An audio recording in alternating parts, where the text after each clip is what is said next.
Армысыздар, құрметті қазақ елі, сіздерді өз арнамда көргеніме қуаныштымын. Мына айтқалы отырған тақырып енді біреулеріңізге ұнауы мүмкін, біреулеріңізге ұнамауы мүмкін, бірақ қалай дегенмен де өзімнің азаматтық пікірімді айтуым керек, және сіздердің де араларыңызда осы тақырыпта ойланып жүрген адамдар болуы мүмкін, сондықтан өз пікірлеріңізді комментарийде жазып қалдырсаңыздар. Сонымен, Иракта қыздарды 9 жастан бастап тұрмысқа бере беру керек деген сол өзінің Ирактың парламентінде отырған адамдар бастама көтеріп, сондай заң қабылдағалы жатыр. Енді ойлап қараңыздар, олардың пікірінше, яғни билік басында отырған адамдар Иракта қыздар бастауыш мектепті бітіргеннен кейін бірден тұрмысқа бере беру керек екен. 9 жастан бастап ойлап қараңыздар, 9 жастағы адам, 9 жастағы бүлдіршін, кішкентай ғана сәби деп айтуға да болады шығар, олар оң солын танымай не екенін білмейтін енді 9 жастағы баланың қандай жаңағы балалық алмаған ғой, былайша айтқанда, солар тұрмысқа беру ұсынылып жатыр. Ал әлемдік халықаралық ұйымдар бұған қарсы шығып, әлемдегі қалыптасқан осындай стандарттар, яғни 18 жастан бастап тұрмысқа шығу деген сияқты, жалпы сондай әлемдік ұйымдардың стандарттары негізінде тұрмысқа беру жасын қарастыруын айтып қарсы шығып жатыр, яғни әлемдік стандарттарды ұстаныңыздар деп. Бірақ әрине Ирактың үкіметі олардың айтқандарын тыңдай қоюы екіталай. Қалай дегенмен де, не үшін мен бұны айтып отырмын, бұның Қазақстанға қандай қатысы бар? Соңғы кездері әлеуметтік желіде мұндай мәселелер жиі талқыланатын болып жүр біздің қазақ қоғамында. Резонансты мәселе, әрине, түсінем. Бұл әркімнің өз мәселесі деп қарастыруға да болады, әркімнің өз құқығы. Қанша жастан бастап тұрмысқа шығады, немесе өмір бойы тұрмысқа шықпайды деген сияқты мәселе, ол әркімнің өз пікірі және жеке ұстанымы да. Бірақ елге белгілі адамдардың кейбір әрекеттері қоғамда неше түрлі пікірталастарға келіп жатыр. Жақында өздеріңіз білесіздер, Абай Бегейдің 16 жасар қызының тұрмысқа шыққандығы туралы жаңалық халықты шулатты.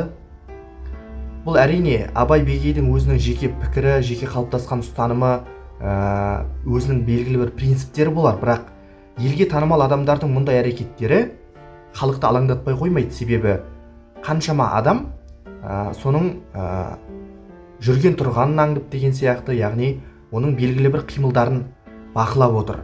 Және барлық адам дерлік өзінің пікірін ашық айтпаса да сол жерде, содан белгілі бір көзқарасы қалыптасуы мүмкін. Жалпы дін тақырыбына келген кезде қазақ қоғамы екіге жарылып дейміз бе, әлде бірнеше бөлікте өзінің пікірлерін айтып жатады, яғни бірнеше бөлікке бөлінген топтар, осындай діни саланы жақтайтындар, діни емес саланы, зайырлы қоғамды жақтайтындар, сондай топтар өздерінің пікірлерін ашық айтады. Әрине зайырлы қоғамға тән құбылыс бұл. Бірақ қалай дегенмен де еліміздегі осындай діни ахуал шиеленісіп бара жатқан сияқты меніңше. Тарихшы ретінде байқайтын құбылысым осы менің. Себебі дін әуелгіде мына елге белгілі әншілер, әзілкештер, шоумендер және халықтың алдында бұрын ашық-шашық образда жүретін адамдардың енді жаппай діни киімдер киіп орануы, бұл халықтың көңіліне үлкен күмән ұялатты. Кеше ғана түнгі клубта болсын, жалпы енді ол өздерінің шаруалары, ол не істесе де түнгі клубқа бара ма, қона ма, түней ма сол жаққа, ол өзінің шаруасы. Бірақ кеше ғана сондай әрекеттермен көзге түскен адамдардың қазір бірден оранып шығуы халықты әрі-сәрі күйде қалдырды, шынын айту керек. Қалай ойлайсыздар, бұлардың артында белгілі бір күштер тұрған жоқ па? Яғни бір қоғам арасында бір іріткі салу болсын ба, әлде қазақ қоғамын осындай бір сыртқы күштердің ықпалында ұстағысы келе ме белгілі бір топтар, оны белгілі бір топтар қаржыландыра ма, әлде ол жеке адамдардың өзіндік ұстанымы ма, оны ажырату әрине қиын, себебі әртүрлі адам әртүрлі көзқараста, және олар әртүрлі жолмен келуде мүмкін. Дін жолына болсын, дін жолынан келетін адамдар бар, иә. Оны жеке адамдардың жеке қабылдаған шешімдер деп қарастырғанмен, қоғамда сондай бір үлкен бір үрдіс, процесс бір қалыптасып келе жатыр дінге байланысты. Меніңше бұл қауіпті үрдіс деп ойлаймын жалпы қоғамдағы. Өйткені Ирак шығыс мемлекеті деп санағанымызбен, ол біз үшін шығыс емес, әрине Қазақстанның географиялық тұрғыда батысында орналасқан мемлекет, ол Европа үшін таяу шығыс мемлекеті. Бірақ қалай дегенмен де Ирактағы бұл құбылыс біздің елімізге де белгілі бір салқын тигізуі мүмкін. Ойлап қараңыздаршы, 9 жасар бүлдіршін ол ненің мәнін біледі, ненің мәнін түсінеді. Ол бастауыш мектепті бітіре сала тұрмысқа беру қаншалықты дұрыс, тіпті әлемдік стандартты мойындамаған күннің өзінде де бұл меніңше ақылға қонатын шешім деп ойламаймын, жалпы азаматтық пікірім. Ал зайырлы мемлекеттердің бір үлкен артықшылығы қоғамда осындай мәселелерді ашық талқылай алады. Ал Ирак қоғамы бұндай мәселелерді ашық талқылай ала ма? Міне мәселе қайда? Әр адамның өзіндік құқығы, өзіндік пікірі, өзіндік ойы ашық айтылу керек. Ал Иракта қандай? Жалпы дінге байланысты көзқарас ол әр адамның өзінің жеке мәселесі. Дінге деген көзқарасты мен мұны жалпы әр адамның ішкі сезімі деп түсінемін. Оны бір жұртқа жария етіп, оны көрсетіп жұртқа жарнамалап, кейбір адамдардың әңгімелерін естіп жатқан шығарсыздар, иә. Неше түрлі уағыздар айтып, өзі әлі түсінбейтін, өзі әлі жаңағы түсінсе де қиялындағы хор қыздарына реклама жасап, бірақ кейбір жұрттарды ойлаймын да, мысалы, кейбір халықтар, мысалы, Америка, Европа елдері жаңа ғылым, жаңа білім іздеп, неше түрлі тілдерді үйреніп, әр елге саяхаттап, ал ғалымдары әртүрлі жаңағы жаңалықтарды ашып, Марсқа ұмтылып жатқанда, біздің бұл тақырыптың төңірегінен әлі шыға алмай жатқанымыз әрине бұл өкінішті жағдай, шындап келгенде.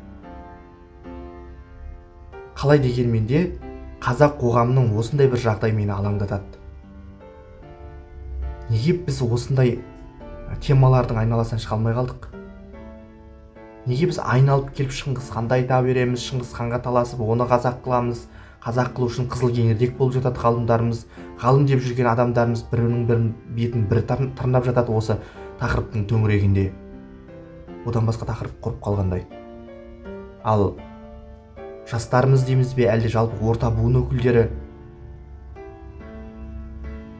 білетін шығарсыздар, бір бағдарламаны азаннан кешке дейін қосып қойып талқылайтын.